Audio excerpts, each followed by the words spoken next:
The man who actually knows just what he wants in life has already gone a long way toward attaining it. Chapter 16.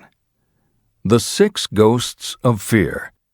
How many are standing in your way? Take inventory of yourself as you read this closing chapter and find out how many of the ghosts are standing in your way. Before you can put any portion of this philosophy into successful use, your mind must be prepared to receive it. The preparation is not difficult.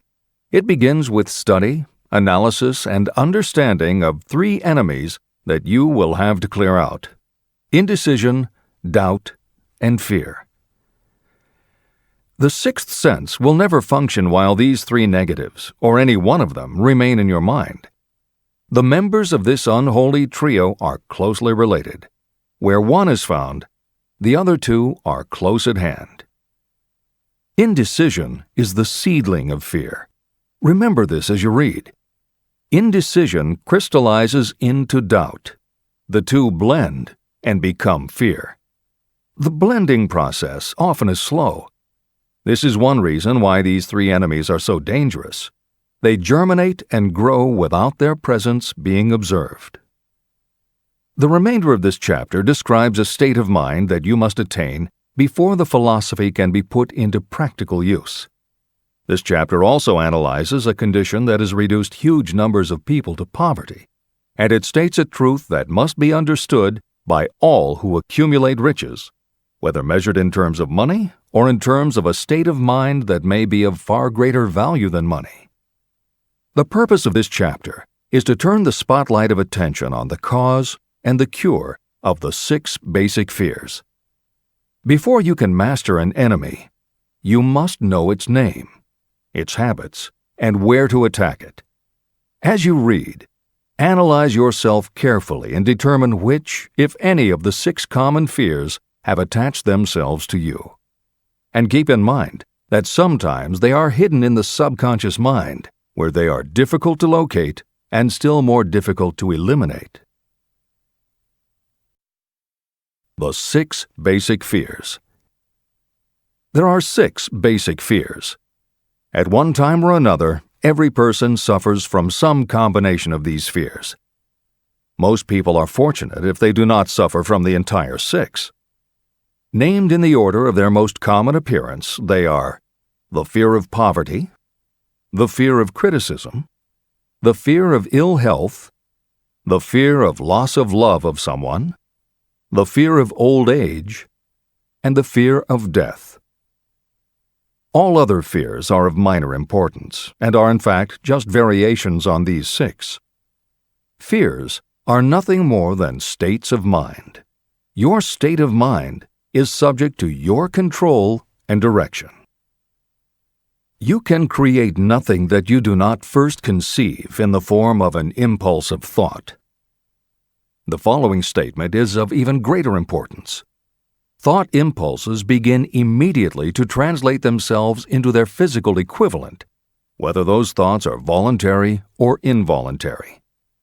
Even thought impulses that are picked up by mere chance, thoughts that have been released by other minds, may determine your financial, business, professional, or social destiny just as surely as the thoughts that you create by intent and design. This circumstance also explains why some people seem to be lucky, while others of equal or greater ability, training, experience, and brain capacity seem destined to have misfortune. The explanation is that you have the ability to completely control your own mind. With this control, you may open your mind to the thought impulses that are being released by other brains, or you can close the doors tightly and admit only thought impulses of your own choice.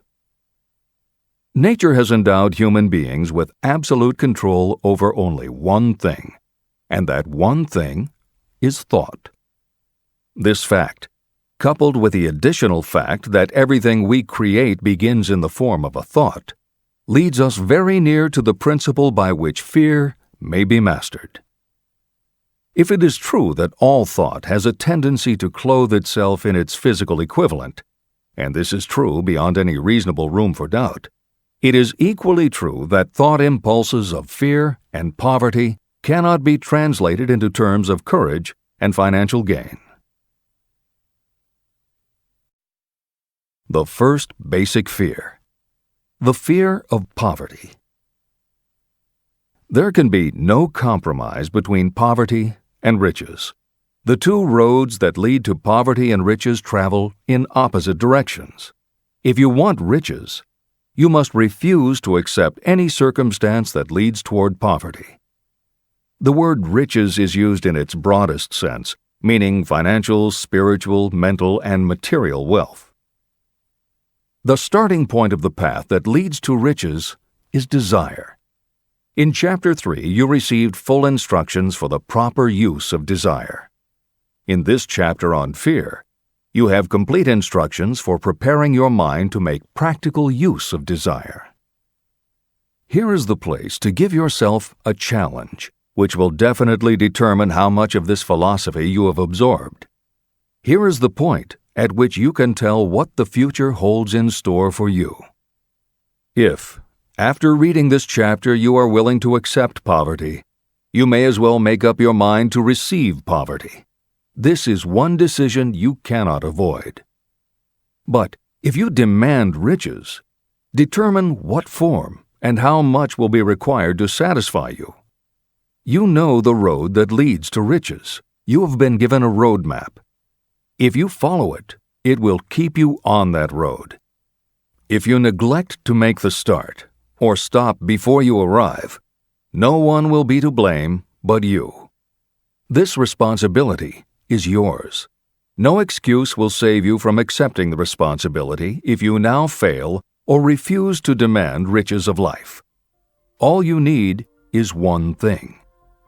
Incidentally, the only thing you can control, and that is a state of mind. A state of mind is something that is up to you. It cannot be purchased. It must be created.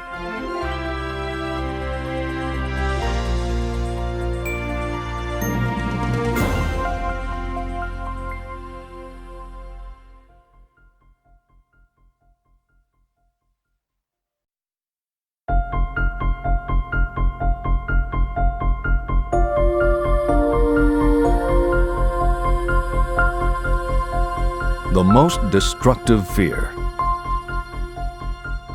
Fear of poverty is a state of mind, nothing else. But it is sufficient to destroy your chances of achievement in any undertaking.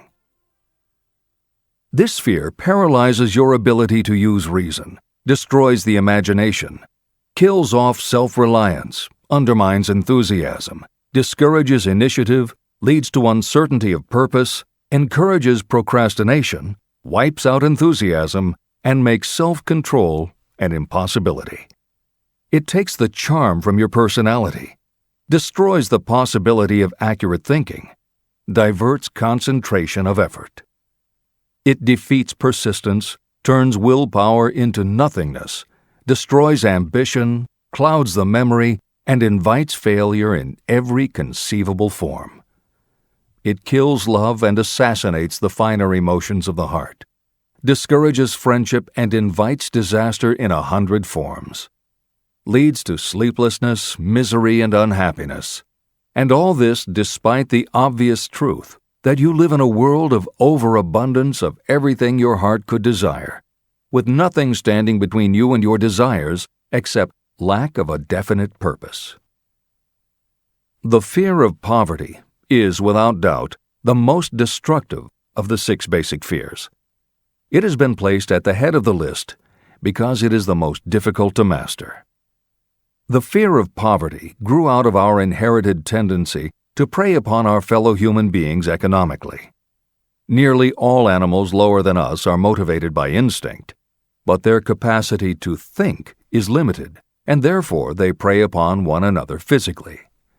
We, with our superior sense of intuition, with the capacity to think and to reason, do not eat others bodily. Human beings get more satisfaction out of eating others financially. Humans are so avaricious that every conceivable law has been passed to safeguard us from one another.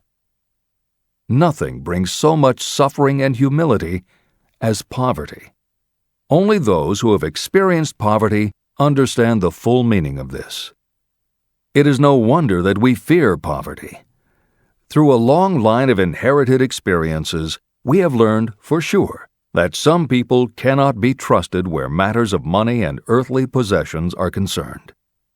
So eager are we to possess wealth that we will acquire it in whatever manner we can, through legal methods if possible, through other methods if necessary or expedient.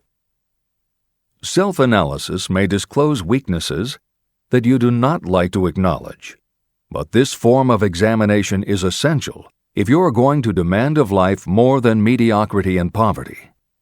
Remember, as you check yourself point by point, that you are both the court and the jury, the prosecuting attorney and the attorney for the defense, and that you are both the plaintiff and the defendant. You are on trial. Face the facts squarely. Ask yourself definite questions and demand direct replies. When the examination is over, you will know more about yourself. If you do not feel that you can be an impartial judge, call upon someone who knows you well to serve as judge while you cross-examine yourself. You are after the truth. Get it, no matter at what the cost, even though it may temporarily embarrass you. The majority of people, if asked what they fear most, would reply, "I fear nothing." The reply would be inaccurate, because few people realize that they are bound, handicapped, whipped spiritually and physically through some form of fear. So subtle and deeply seated is the emotion of fear that you may go through life and never recognize its presence. Only a courageous analysis will disclose the presence of this universal enemy. When you begin such an analysis, search deeply into your character. The following is a list of the symptoms to look for. Symptoms of the fear of poverty. 1. Indifference. Commonly expressed through lack of ambition, willingness to tolerate poverty, and the acceptance of whatever compensation life may offer without protest. Also mental and physical laziness and lack of initiative, imagination, enthusiasm, and self-control. 2. Indecision. The habit of permitting others to do your thinking. Sitting on the fence. 3. Doubt. Generally expressed through alibis and excuses designed to cover up, explain away, or apologize for your failures. Sometimes expressed in the form of envy of those who are successful, or by criticizing them. 4. Worry. Usually expressed by finding fault with others, a tendency to spend beyond your income, neglect of personal appearance, scowling and frowning, nervousness, lack of poise, self-consciousness, and often the use of alcohol or drugs. 5. Overcaution. The habit of looking for the negative side of every circumstance. Thinking and talking about possible failure instead of concentrating on succeeding. Knowing all the roads to disaster, but never searching for the plans to avoid failure. Waiting for the right time to begin, until the waiting becomes a permanent habit.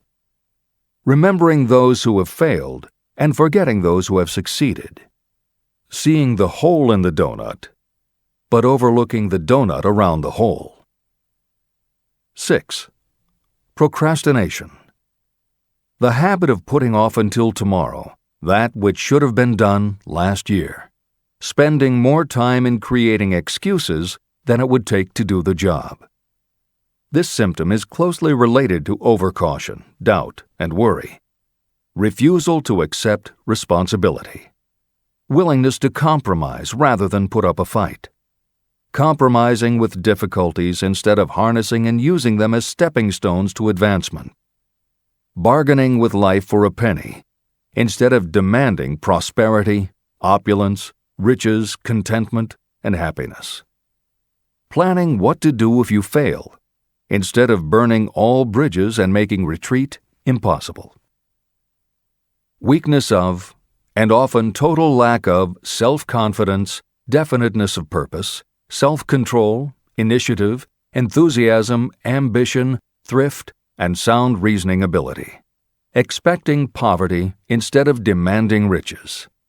Associating with those who accept poverty instead of seeking the company of those who demand and receive riches. Money talks.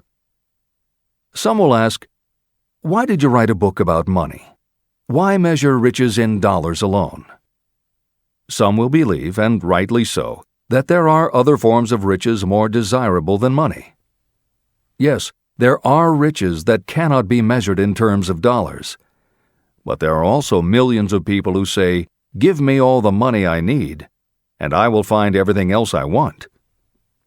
The major reason why I wrote this book on how to get money is that millions of men and women are paralyzed with the fear of poverty. What this sort of fear does to one was well described by Westbrook Pegler. Editor's comments. James Westbrook Pegler was a controversial newspaper columnist for the Chicago Daily News and the Washington Post. Although his career lasted into the 1960s, he was most widely read and quoted during the 1930s and 1940s. During that period, he went from being a public supporter of Franklin Roosevelt and the New Deal policies to the opposite end of the political spectrum, championing conservative points of view. Pegler was also the author of 3 books based on his columns, and in 1940 won the Pulitzer Prize for his expose of union racketeering.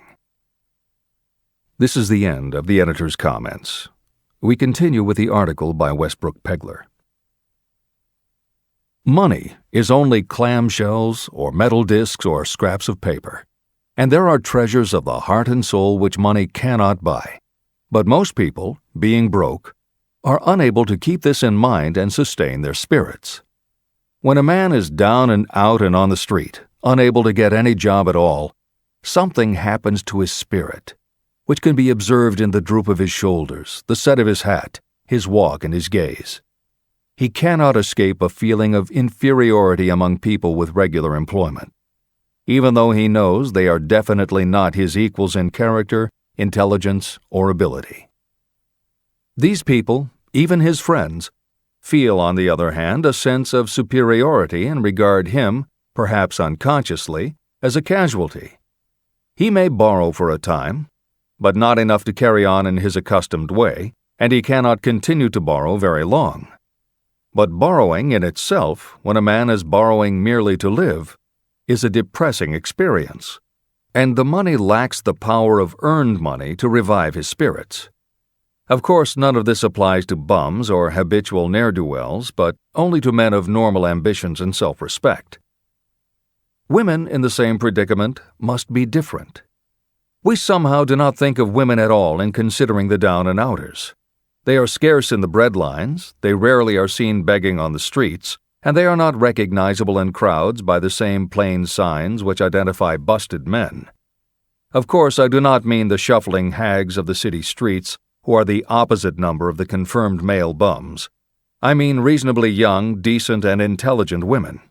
There must be many of them, but their despair is not apparent. When a man is down and out, he has time on his hands for brooding. He may travel miles to see a man about a job and discover that the job is filled, or that it is one of those jobs with no base pay, but only a commission on the sale of some useless knick-knack which nobody would buy except out of pity. Turning that down, he finds himself back on the street with nowhere to go, but just anywhere. So he walks and walks. He gazes into store windows at luxuries which are not for him, and feels inferior and gives way to people who stop to look with an active interest. He wanders into the railroad station, or puts himself down in the library to ease his legs and soak up a little heat, but that isn't looking for a job, so he gets going again. He may not know it, but his aimlessness would give him away even if the very lines of his figure did not. He may be well dressed in the clothes left over from the days when he had a steady job, but the clothes cannot disguise the droop. He sees thousands of other people, bookkeepers or clerks or chemists or wagon hands, busy at their work, and envies them from the bottom of his soul. They have their independence, their self-respect and manhood, and he simply cannot convince himself that he is a good man too, though he argue it out and arrive at a favorable verdict hour after hour. It is just money which makes this difference in him. With a little money, he would be himself again. This is the end of the article by Westbrook Pegler. The second basic fear, the fear of criticism. Just how we originally came by this fear, no one can say definitely, but one thing is certain: we have it in a highly developed form. I am inclined to attribute the basic fear of criticism to that part of our inherited nature that prompts us not only to take away other people's goods and wares, but also to justify our actions by criticism of the character of others. It is well known that a thief will criticize the man from whom he steals, that politicians seek office not by displaying their own virtues and qualifications, but by running negative campaigns against their opponents.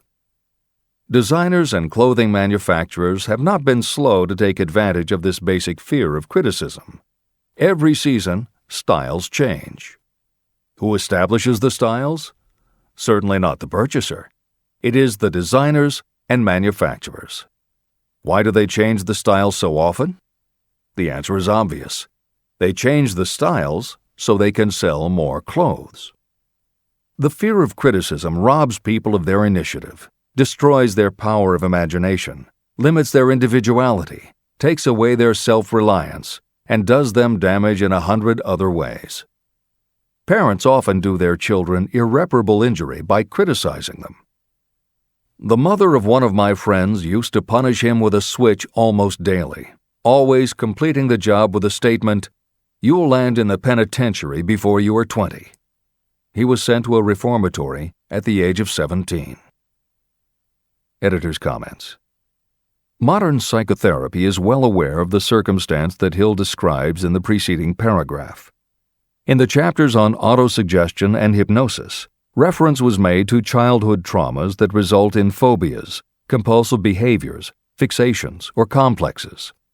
However, there are instances in which the implanting of a suggestion is much more subtle.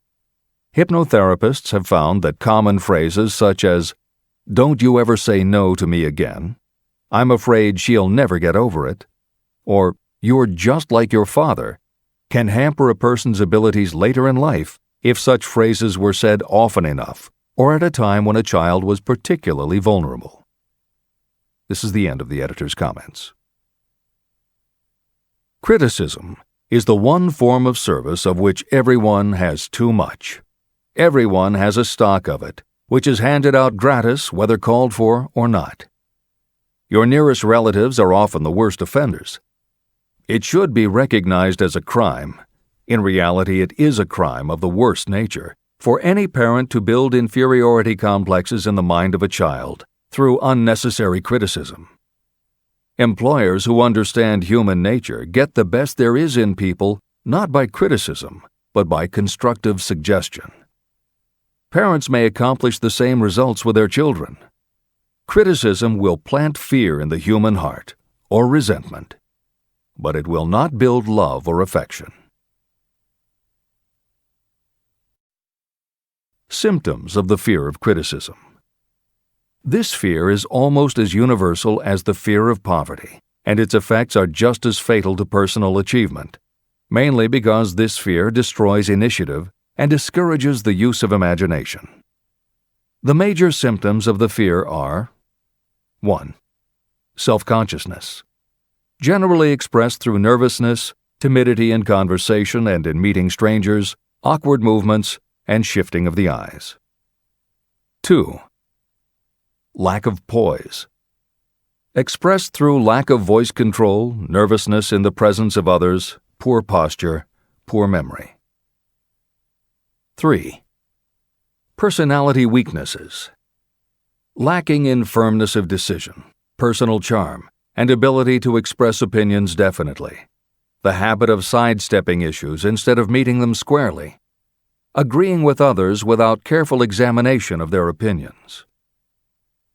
4. Inferiority complex. The habit of expressing your own self-approval as a means of covering up your feeling of inferiority. Using big words to impress others, often without knowing the real meaning of the words. Imitating others in dress, speech, and manners. Boasting of imaginary achievements, and acting superior to cover up the fact that you feel inferior. 5. Extravagance. The habit of trying to keep up with the Joneses and spending beyond your income. 6. Lack of initiative. Failure to embrace opportunities for self-advancement, fear to express opinions, lack of confidence in your own ideas, giving evasive answers to questions asked by superiors, hesitancy of manner and speech, deceit in both words and deeds. 7. Lack of ambition. Mental and physical laziness, lack of self-assertion, slowness in reaching decisions, being too easily influenced, the habit of accepting defeat without protest, or quitting an undertaking when opposed by others. Also the habit of criticizing others behind their backs and flattering them to their faces, suspicion of other people without cause, lack of tactfulness of manner and speech, and unwillingness to accept the blame for mistakes. The third basic fear. The fear of ill health. This fear may be traced to both physical and social heredity. It is closely associated with the causes of fear of old age and the fear of death. We fear ill health because of the terrible pictures that have been planted in our minds of what may happen if death should overtake us. We also fear it because of the economic toll that it may claim. One reputable physician estimated that 75% of all people who visit doctors are suffering with hypochondria, imaginary illness. It has been shown that the fear of disease, even when there is not the slightest cause for fear, often produces the physical symptoms of the disease feared. Powerful and mighty is the human mind. It builds or it destroys. Through a series of experiments, my staff proved how susceptible people are to the power of suggestion. We asked 3 acquaintances to visit separately with the victim. They were instructed to pose the question, "What ails you? You look terribly ill." The first questioner provoked a grin from him and a nonchalant, "Oh, nothing, I'm all right." The second questioner was answered with a statement, "I don't know exactly, but I do feel badly." The third questioner was met with the admission that the victim was actually feeling ill. Editor's comment.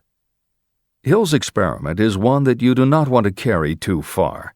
It is not that different from the principle behind certain religious sects whose members take vengeance on their enemies by hexing or placing a spell on a victim.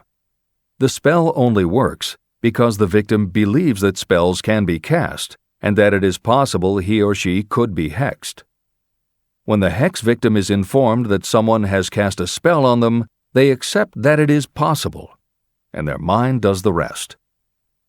The same theory operated when Hill's associate was told 3 times that he looked ill. He believed it was possible. Being told 3 times was convincing, and his mind went to work and made it so. This is the end of the editor's comment. There is overwhelming evidence that disease sometimes begins in the form of negative thought impulse. Such thoughts may be planted in your mind by suggestion or created by you in your own mind. Doctors send patients to new climates for their health because a change of mental attitude is necessary. The seed of fear of ill health lives in every human mind.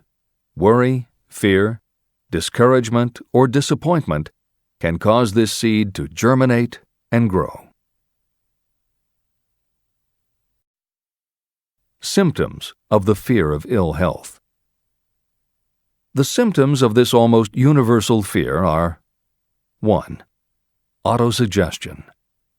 The habit of negative use of self-suggestion by looking for and expecting to find symptoms of all kinds of disease. enjoying your imaginary illness and speaking of it as being real. The habit of trying fads and isms recommended by others as having therapeutic value. Talking to others of operations, accidents, and other forms of illness. Experimenting with diets, physical exercises, weight loss systems without professional guidance. Trying home remedies, patent medicines, and quack remedies. 2. Hypochondria, a medical term for imaginary disease. The habit of excessively talking about illness, and by concentrating the mind on disease, you begin to expect it to happen to you. Nothing that comes in bottles can cure this condition. It is brought on by negative thinking, and nothing but positive thought can cure it. Hypochondria is said to do as much damage on occasion as the real disease might do. 3. Exercise. Fear of ill health often interferes with proper physical exercise and results in overweight. 4. Susceptibility. Fear of ill health breaks down your natural resistance, which makes you susceptible to real disease. The fear of ill health is often related to the fear of poverty, especially in the case of the hypochondriac, who constantly worries about the possibility of having to pay doctor's bills, hospital bills, etc. This type of person spends much time preparing for sickness, talking about death, saving money for cemetery plots, burial expenses, and such. 5. Self-coddling. The habit of seeking sympathy. The habit of feigning illness to cover your laziness or to serve as an alibi for lack of ambition. People often resort to this trick to avoid work. 6. Intemperance. The habit of using alcohol or drugs to destroy pain instead of eliminating the cause. 7. The habit of reading about illness and worrying over the possibility of being stricken by it. The fourth basic fear. The fear of loss of love. Jealousy and other similar forms of neurosis grow out of our fear of the loss of love of someone.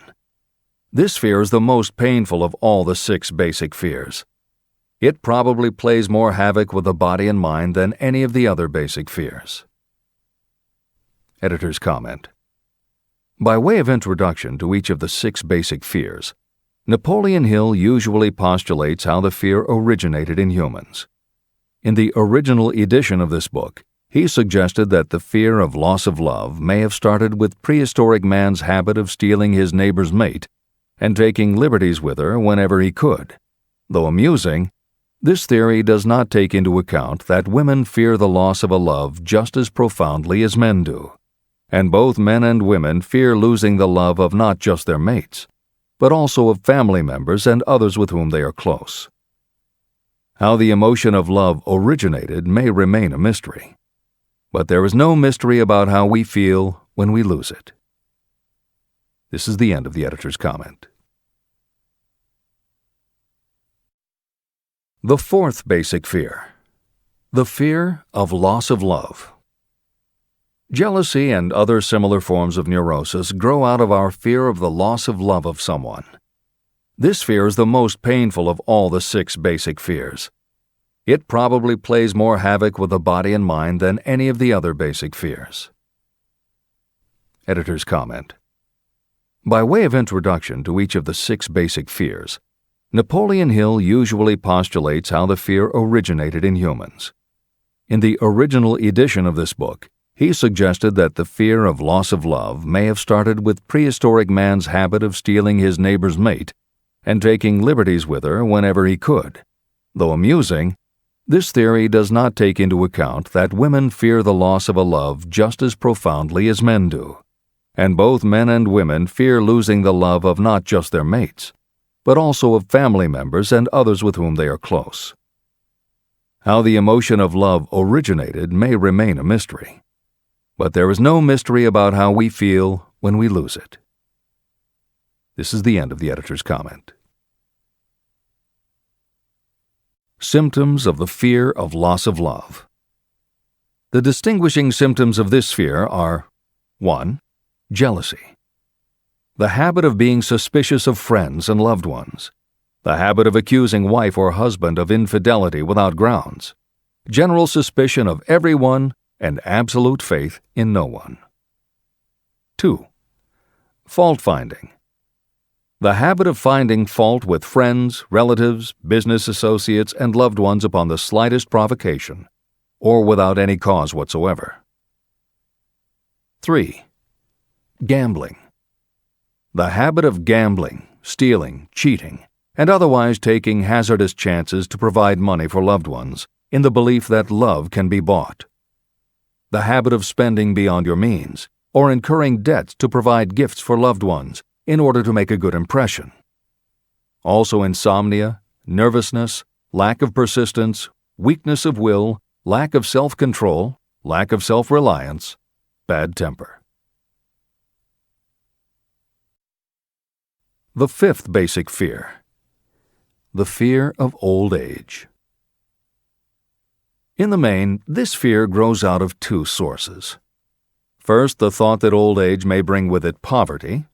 Second is the concern that many have for what may await them in the world beyond. The most common cause of fear of old age is associated with the possibility of poverty.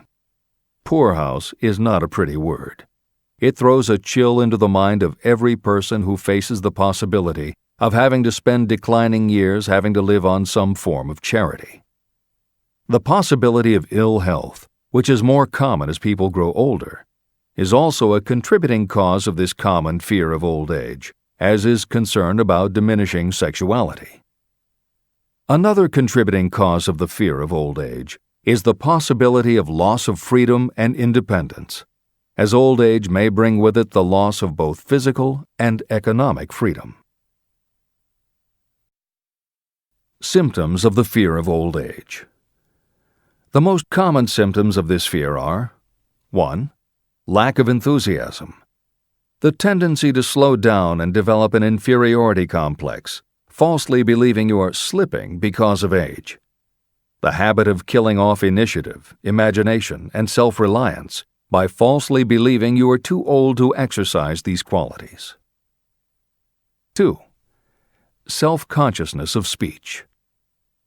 The habit of speaking apologetically of yourself as being old merely because you have reached the age of 40 or 50, instead of reversing the rule and expressing gratitude for having reached the age of wisdom and understanding. 3. Inappropriate dress and action. Trying to appear much younger than your age by going overboard in your attempt to keep up with the style and mannerisms of youth.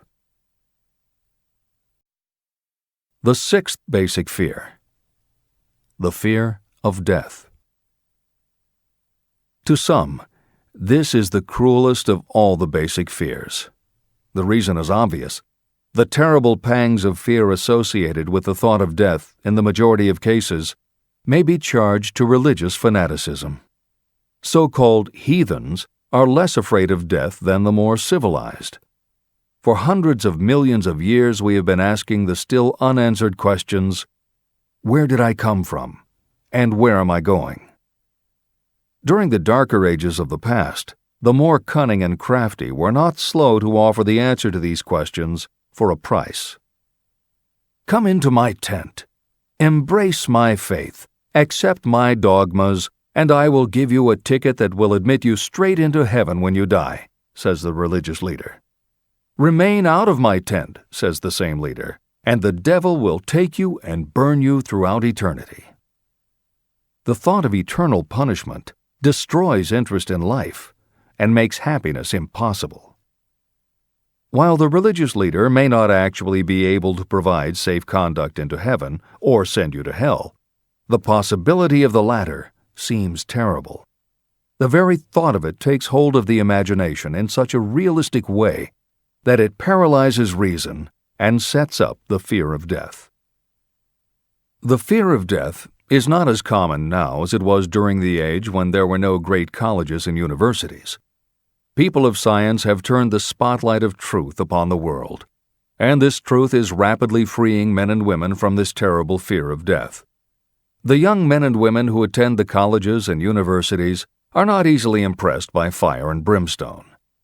Through knowledge, the fears of the dark ages that grip the mind have been dispelled. The entire world is made up of only 4 things: time, space, energy, and matter. In elementary physics, we learn that neither matter nor energy can be created or destroyed. Both matter and energy can be transformed, but neither can be destroyed.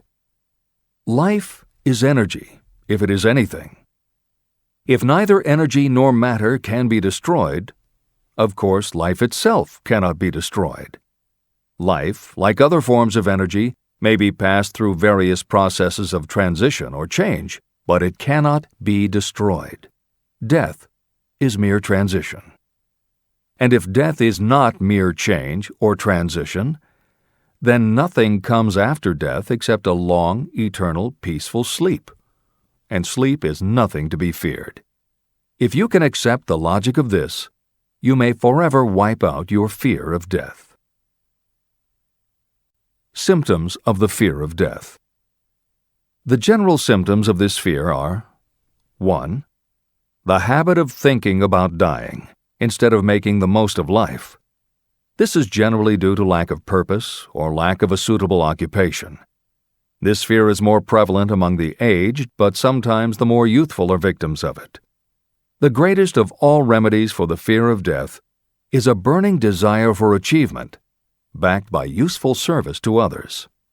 A busy person seldom has time to think about dying.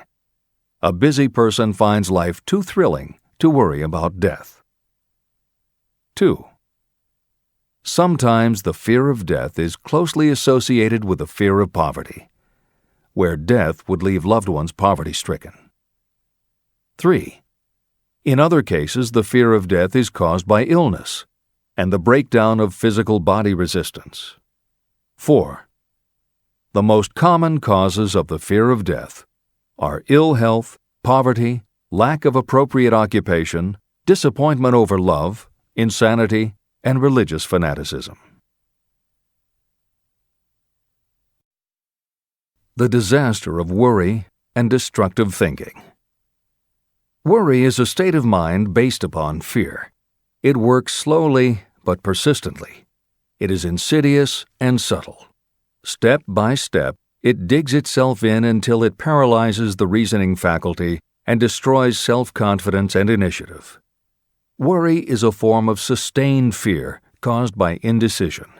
Therefore, it is a state of mind that can be controlled. An unsettled mind is helpless. Indecision makes an unsettled mind.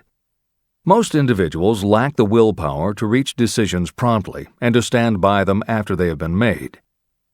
We do not worry over conditions once we have reached a decision to follow a definite line of action. I once interviewed a man who was sentenced to be electrocuted 2 hours later. The condemned man was the calmest of the 8 men who were in the death cell with him. His calmness prompted me to ask him how it felt to know that he was going into eternity in a short while. With a smile of confidence on his face, he said, "It feels fine. Just think, brother, my troubles will soon be over. I've had nothing but trouble all my life. It has been a hardship to get food and clothing. Soon, I will not need these things. I have felt fine ever since I learned for certain that I must die. I made up my mind then to accept my fate in good spirit." As he spoke, he devoured a dinner sufficient for 3 men, eating every mouthful of the food brought to him, and apparently enjoying it as much as if no disaster awaited him. Decision gave this man resignation to his fate.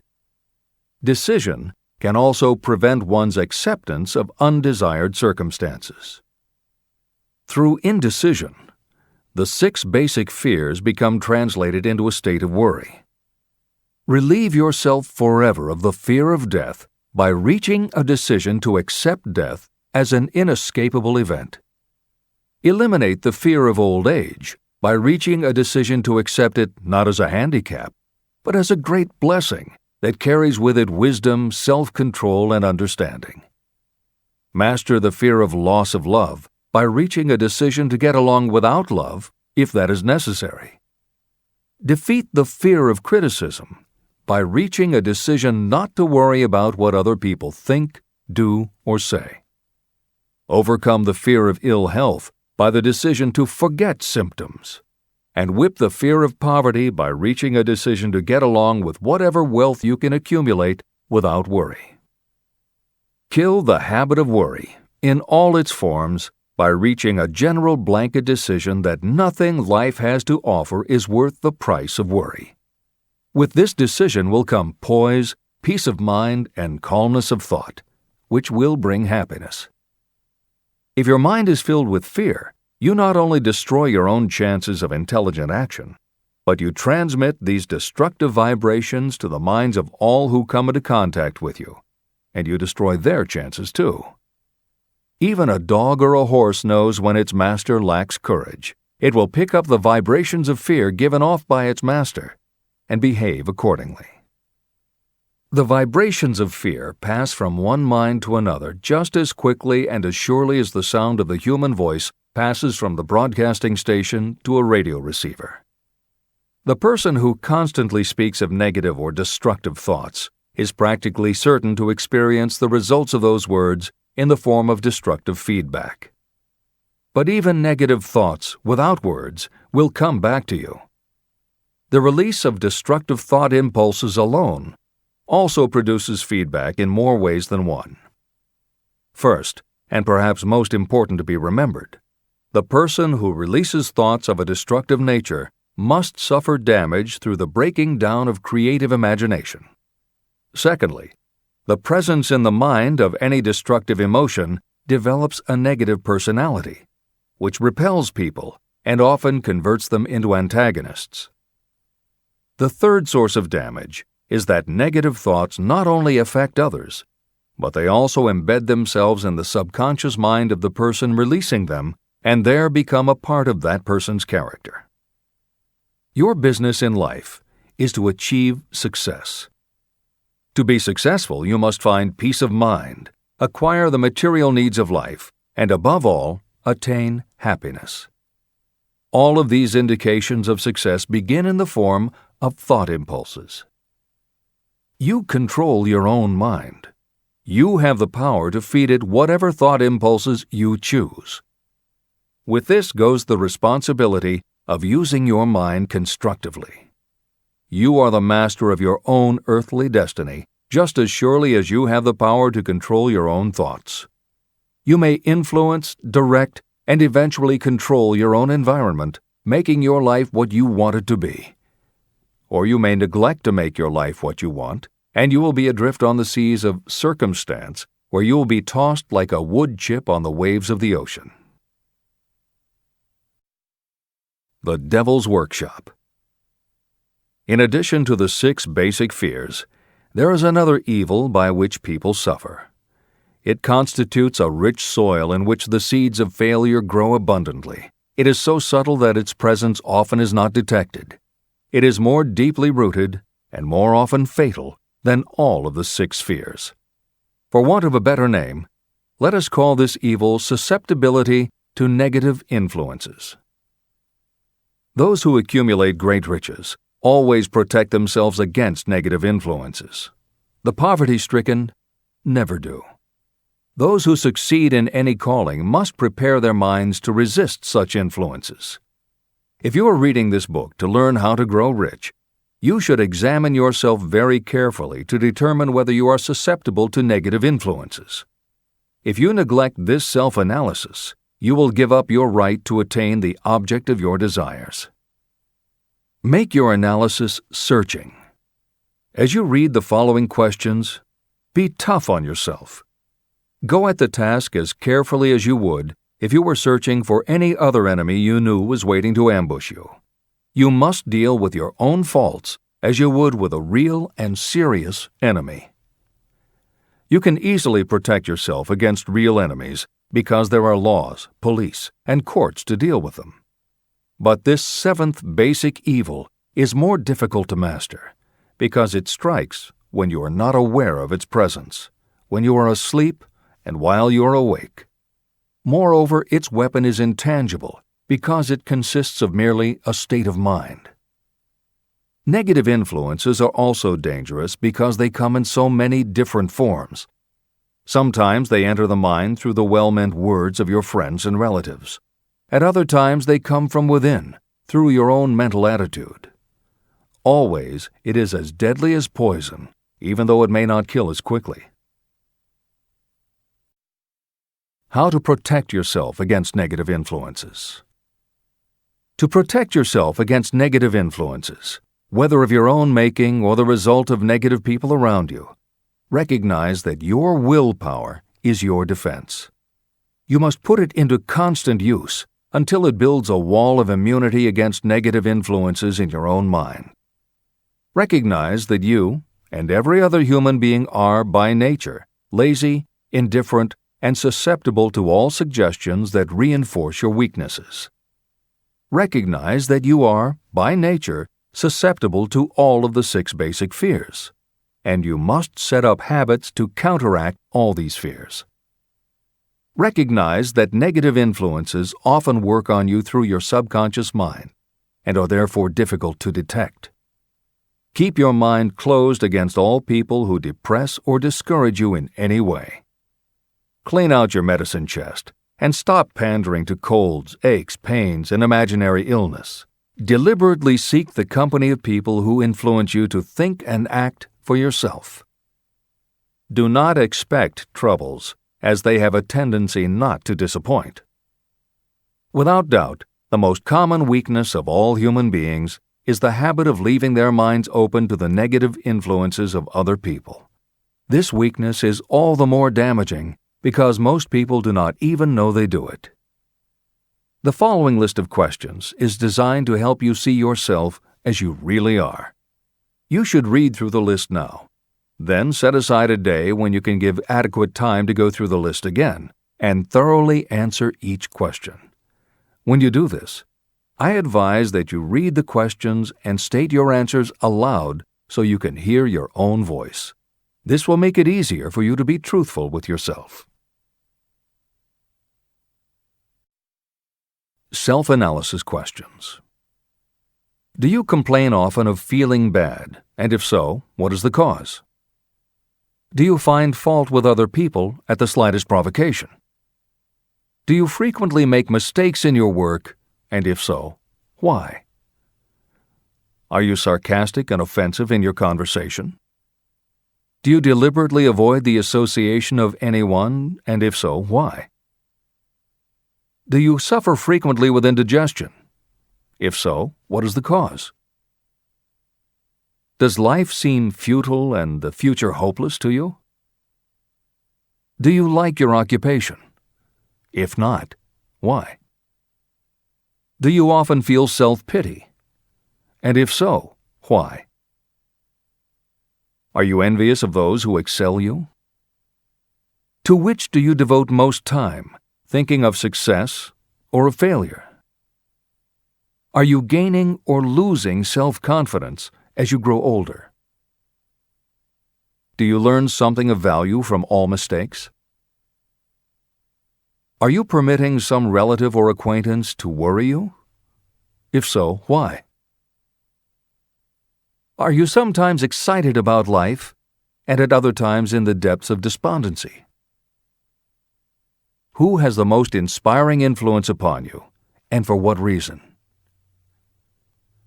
Do you tolerate negative or discouraging influences that you could avoid? Are you careless of your personal appearance? If so, when and why? Have you learned how to ignore your troubles by being too busy to be annoyed by them? Would you call yourself a spineless weakling if you permitted others to do your thinking for you? How many preventable disturbances annoy you, and why do you tolerate them? Do you resort to alcohol, drugs, cigarettes, or other compulsions to quiet your nerves? If so, why do you not try willpower instead? Does anyone nag you, and if so, for what reason? Do you have a definite major purpose? And if so, what is it, and what plan do you have for achieving it? Do you suffer from any of the 6 basic fears? If so, which ones? Have you developed a method to shield yourself against the negative influence of others? Do you use autosuggestion to make your mind positive? Which do you value most, your material possessions or your privilege of controlling your own thoughts? Are you easily influenced by others against your own judgment? Has today added anything of value to your stock of knowledge or state of mind? Do you face squarely the circumstances that make you unhappy, or do you sidestep the responsibility? Do you analyze all mistakes and failures and try to profit by them, or do you take the attitude that this is not your duty? Can you name 3 of your most damaging weaknesses? What are you doing to correct them? Do you encourage other people to bring their worries to you for sympathy? Do you choose, from your daily experiences, lessons or influences that aid in your personal advancement? Does your presence have a negative influence on other people as a rule? What habits of other people annoy you most? Do you form your own opinions, or do you permit yourself to be influenced by other people? Have you learned how to create a mental state of mind with which you can shield yourself against all discouraging influences? Does your occupation inspire you with faith and hope? Are you conscious of possessing spiritual forces of sufficient power to enable you to keep your mind free from all forms of fear? Does your religion help to keep your mind positive? Do you feel it your duty to share other people's worries? If so, why? If you believe that birds of a feather flock together, what have you learned about yourself by studying the friends whom you attract? What connection, if any, do you see between the people with whom you associate most closely and any unhappiness you may experience? Could it be possible that some person whom you consider to be a friend is, in reality, your worst enemy because of his or her negative influence on your mind? By what rules do you judge who is helpful and who is damaging to you? Are your intimate associates mentally superior or inferior to you? How much time out of every 24 hours do you devote to your occupation, sleep, play and relaxation, acquiring useful knowledge, plain wasted time? Who among your acquaintances encourages you most, cautions you most, discourages you most? What is your greatest worry? Why do you tolerate it? When others offer you free, unsolicited advice, do you accept it without question, or do you analyze their motive? What, above all else, do you most desire? Do you intend to acquire it? Are you willing to subordinate all other desires for this one? How much time daily do you devote to acquiring it? Do you change your mind often? If so, why? Do you usually finish everything you begin? Are you easily impressed by other people's business or professional titles, college degrees, or wealth? Are you easily influenced by what other people think or say about you? Do you cater to people because of their social or financial status? Whom do you believe to be the greatest person living? In what respect is this person superior to yourself? How much time have you devoted to studying and answering these questions? At least one day is necessary for the analysis and the answering of the entire list. If you have answered all these questions truthfully, you know more about yourself than the majority of people. Study the questions carefully. Come back to them once each week for several months, and be astounded at the amount of additional knowledge of great value to yourself you will have gained by the simple method of answering the questions truthfully. If you are not certain about the answers to some of the questions, Seek the counsel of those who know you well, especially those who have no motive in flattering you, and see yourself through their eyes.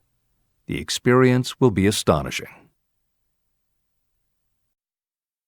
The one thing over which you have absolute control.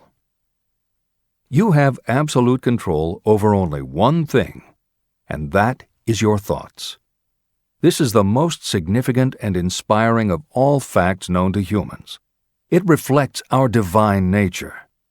This ability to control your thoughts is the sole means by which you may control your own destiny. If you fail to control your own mind, you may be sure you will control nothing else. Your mind is your spiritual estate. Protect and use it with the care to which divine royalty is entitled. You were given your willpower for this purpose. Unfortunately, there is no legal protection against those who, by design or through ignorance, poison the minds of others with negative suggestion. Those with negative minds tried to convince Thomas A. Edison that he could not build a machine that would record and reproduce the human voice, because, they said, no one else has ever produced such a machine. Edison did not believe them. He knew that the mind could produce anything the mind could conceive and believe. That knowledge was the thing that lifted the great Edison above the common herd. Men with negative minds told F.W. Woolworth he would go broke trying to run a store on 5 and 10-cent sales. He did not believe them. He knew that he could do anything within reason if he backed his plans with faith. Exercising his right to keep the negative suggestions of others out of his mind, he piled up a fortune of more than $100 million. Doubting Thomases scoffed scornfully when Henry Ford tried out his first crudely built automobile on the streets of Detroit. Some said the thing would never become practical. Others said no one would pay money for such a contraption. Ford said, "I'll belt the earth with dependable motor cars." And he did. For the benefit of those seeking vast riches, let it be remembered that practically the sole difference between Henry Ford and a majority of workers is this: Ford had a mind, and he controlled it. The others have minds that they do not try to control. Mind control is the result of self-discipline and habit. You either control your mind or it controls you. There is no halfway compromise. The most practical method for controlling your mind is the habit of keeping it busy with a definite purpose backed by a definite plan. Study the records of those who achieve noteworthy success, and you will see that they have control over their own minds, and that they exercise that control and direct it toward the attainment of definite objectives. Without this control, success is not possible. 55 Famous Alibis by Old Man If. People who do not succeed have one distinguishing trait in common. They know all the reasons for failure and have what they believe to be airtight alibis to explain away their own lack of achievement. Some of these alibis are clever, and a few of them are justifiable by the facts, but alibis cannot be used for money. The world wants to know only one thing: have you achieved success? A character analyst compiled a list of the most commonly used alibis. As you read the list, examine yourself carefully and determine how many of these alibis you use. Remember, the philosophy presented in this book makes every one of these alibis obsolete. If I didn't have a wife and family. If I had enough pull. If I had money. If I had a good education. If I could get a job. If I had good health. If I only had time. If times were better. If other people understood me. If conditions around me were only different. If I could live my life over again. If I did not fear what they would say. If I had been given a chance. If I now had a chance. If other people didn't have it in for me. If nothing happens to stop me. If only I were younger. If I only could do what I want. If I had been born rich. If I could meet the right people. If I had the talent that some people have. If I dared to assert myself. If only I had embraced past opportunities. If people didn't get on my nerves. If I didn't have to keep house and look after the children. If I could save some money. If the boss only appreciated me. If I only had somebody to help me. If my family understood me. If I lived in a big city. If I could just get started. If I were only free. If I had the personality of some people. If I were not so fat. If my real talents were known. If I could just get a break. If I could only get out of debt. If I hadn't failed. If I only knew how. If everybody wasn't against me. If I didn't have so many worries. If I could marry the right person. If people weren't so dumb. If my family were not so extravagant. If I were sure of myself. If luck were not against me. If I had not been born under the wrong star. If it were not true that what is to be will be. If I did not have to work so hard. If I hadn't lost my money. If I lived in a different neighborhood. If I didn't have a past. If I only had a business of my own. If other people would only listen to me. If, and this is the greatest of them all, if I had the courage to see myself as I really am, I would find out what is wrong with me and correct it. And I know that something must be wrong with the way I have done things, or I would already have the success that I desire. I recognize that something must be wrong with me, otherwise I would have spent more time analyzing my weaknesses and less time building alibis to cover them. Building alibis to explain away failure is a national pastime. The habit is as old as the human race and is fatal to success. Why do people cling to their pet alibis? The answer is obvious. They defend their alibis because they create them. Your alibi is the child of your own imagination. It is human nature to defend your own brainchild. Building alibis is a deeply rooted habit. Habits are difficult to break, especially when they provide justification for something we do. Plato had this truth in mind when he said, "The first and best victory is to conquer self. To be conquered by self is, of all things, the most shameful and vile." Another philosopher had the same thought in mind when he said, "It was a great surprise to me when I discovered that most of the ugliness I saw in others was but a reflection of my own nature."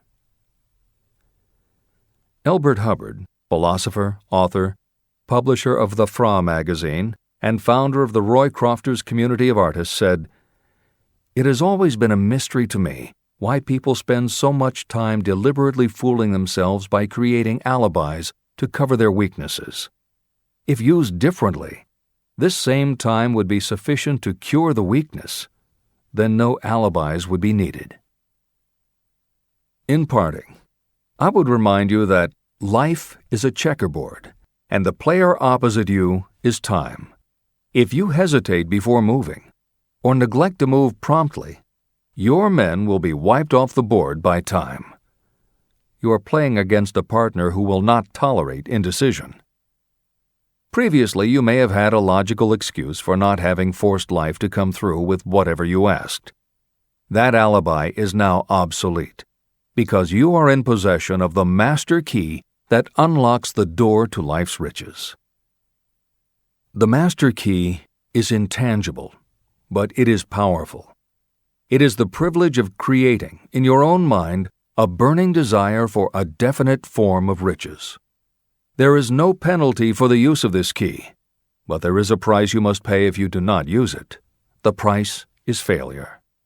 There is a reward of stupendous proportions if you put the key to use. It is the satisfaction that will come to you when you conquer self and force life to pay whatever is asked. The reward is worthy of your effort. Will you make the start and be convinced? If we are related, said the immortal Emerson, we shall meet. In closing, may I borrow his thought and say, if we are related, we have, through these pages, met. Remember that your real wealth can be measured not by what you have, but by what you are.